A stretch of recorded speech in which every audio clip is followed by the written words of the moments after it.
আজকে বাড়িতে কিছু গেস্ট আসবে, তাহলে আবার কি, অর্ডার হলো চিলি চিকেন বানিয়ে ফেলো। চিকেন এনে দিল সলিড, কারণ চিলি চিকেনে পুরো সলিড মাংসটাই বেস্ট। তো আমার এখানে আছে 3.5 কিলোর মতন চিকেন। আমি চিকেনটাকে একটু ভিনিগার দিয়ে আর সোয়া সস আর দেবো একটু গোলমরিচ গুঁড়ো দিয়ে ভালো করে একটু মাখিয়ে রাখবো 15 থেকে 20 মিনিট। চিলি চিকেনে ম্যারিনেশনটা খুব ভালো মতন দরকার। মাংসটা এখানে খুব ভালো মতন মেখে আমি ঢেকে রাখবো। ঢাকা দেওয়ার পরে যে বাকি যে কাজগুলো আছে, যেসব কাটা ছেঁড়া, সেগুলো আমি তার ফাঁকে ফাঁকে করে নেব। প্রায় 20 মিনিট পর আমি ঢাকনাটা খুললাম। এবার আমি এর মধ্যে দিয়ে দেবো রসুন বাটা। রসুন বাটা আমি 2 চামচ দেব, আর 1 চামচ দেবো আদা বাটা, আর 1 চামচ দেবো কাঁচা লঙ্কা বাটা।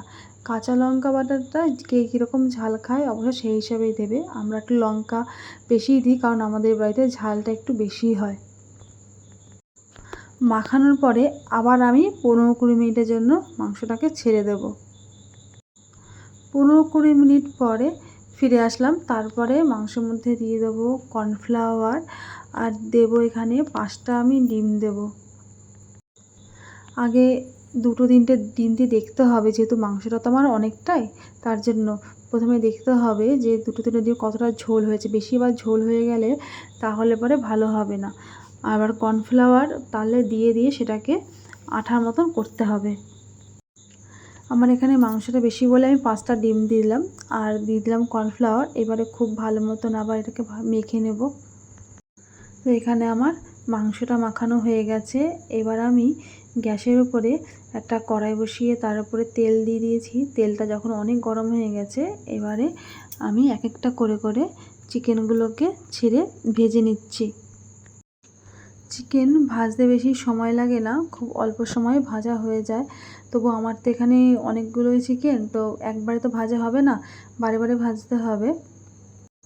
সেক্ষেত্রে আমার একটু ভেজে উঠতে দেরি হবে। তো চিকেনগুলো যখন লাল লাল হবে তখন এটা তুলে নিতে হবে। একদম পুড়িয়ে ফেললে হবে না, এরকমভাবে লাল লাল থাকবে আর চিকেনগুলোকে তুলে নিতে হবে। এরকম করে করে যে বাকি যে চিকেনগুলো আছে আমাকে সেগুলো সব ভেজে নিতে হবে। চিকেনগুলো ভাজার সময় এখানে গ্যাসের ফ্লেমটা রাখতে হবে মিডিয়াম, তা না হলে ভেতরে কাঁচা থাকবে আর উপরে পুড়ে যাবে। আমার এখানে যে চিকেনগুলোকে সব ভাজা হয়ে গেছে। আমি এবারে ওই তেলের মধ্যেই পেঁয়াজ দিয়ে দিলাম। পেঁয়াজগুলোকে না চৌকো চৌকো করে কেটেছিলাম, মানে একটা পেঁয়াজকে 4 ভাগ এরকম। যদি খুব বড় পেঁয়াজ হয় তো মাঝখানে একটা ফালি হবে, আর না হলে পরে 4 ভাগই হবে। প্রথমে পেঁয়াজগুলোকে একটু হালকা করে ভেজে নিয়ে তারপরে ক্যাপসিকাম দিয়ে দিতে হবে। ক্যাপসিকামগুলোকেও আমি চৌকো চৌকো করে কেটে নিয়েছি।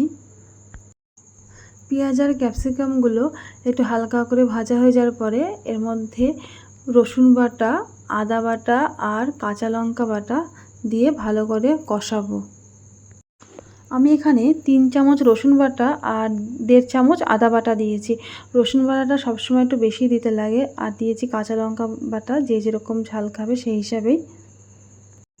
মশলার কাঁচা গন্ধটা যতক্ষণ না যাবে ততক্ষণ ভালো করে কষাতে হবে। কষানো হয়ে যাওয়ার পরে এর মধ্যে একে একে সস দিয়ে দিতে হবে। আমি প্রথমেই দিয়ে দিলাম টমেটো সস।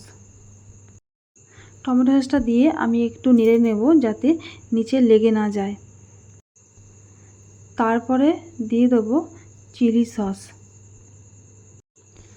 আর দিয়ে দেবো সয়া সস। এরপর আবার একটু ভালো করে কষিয়ে নেব যাতে সসেরও কাঁচা গন্ধ না বেরোয়। সসটা যদি তেলের মধ্যে ভালো করে ভাজা হয় একটা সুন্দর গন্ধ বেরোয় আর খেতে অনেক সুন্দর লাগে। আচ্ছা, ভালো করে সস ভাজা হয়ে গেলে আমি এর মধ্যে জল দিয়ে দেবো। আমি একটু আন্দাজ মতন জল দেব যাতে চিকেনগুলো ভালো মতন ভিজে যায়, তার সেই হিসাবে আমাকে জলটা দিতে হবে। আর জলটা দেওয়ার পরেই লবণটা দিলে বেশ আন্দাজটা ভালো পাওয়া যাবে যে কতটা লবণ লাগবে। আমি এখন লবণ দিয়ে দিলাম। জল খুব ভালো মতন যখন ফুটে উঠবে তখন আমি এর মধ্যে চিকেনগুলোকে ছেড়ে দেব। ঝোল টকবক করে ফুটছে, এবার আমি চিকেনগুলোকে ছেড়ে দেব, মানে চিকেনগুলোকে ঢেলে দেব। তারপরে চিকেনগুলো যখন সেদ্ধ হয়ে যাবে তখন গিয়ে নামিয়ে নেব। চিকেনগুলো দেওয়ার পরে গ্যাসটা একটু জোরে রাখবো প্রথমে, তারপরে একটু আস্তে করে দেবো, না হলে ঝোল সব টেনে নেবে, চিকেন একদম সেদ্ধ হবে না। আমি যদি একটু আস্তে আস্তে করে করি তাহলেই রান্নাটা খুব ভালো হবে আর টেস্টি হবে, আর চিকেন একদম পুরো গলে যাবে, সফট হয়ে যাবে। চিলি চিকেনের রঙটা কিন্তু খুব সুন্দর হয়েছে। তা আমার দিকে ঝোলটা প্রায় ফুটেই গেছে, হয়ে গেছে। এবার আমি এর মধ্যে কী করব, সামান্য একটু চিনি দেবো। খুব বেশি দিতে হবে না, যেহেতু পেঁয়াজ আছে এমনি মিষ্টি, আমি অল্প একটু দিলাম স্বাদের জন্য। তো এই দেখুন আমার চিলি চিকেন পুরো রেডি, কালারটাও হয়ে যায় সেই রকম সুন্দর। তো বন্ধুরা, আমার এই ভিডিওটা যদি ভালো লেগে থাকে তো প্লিজ একটা লাইক, কমেন্ট আর অবশ্যই শেয়ার করবেন। আজকের ভিডিওটা এই অবধি, দেখা হচ্ছে পরের ভিডিওতে। আশা করি সবাই ভালো থাকবেন, সুস্থ থাকবেন।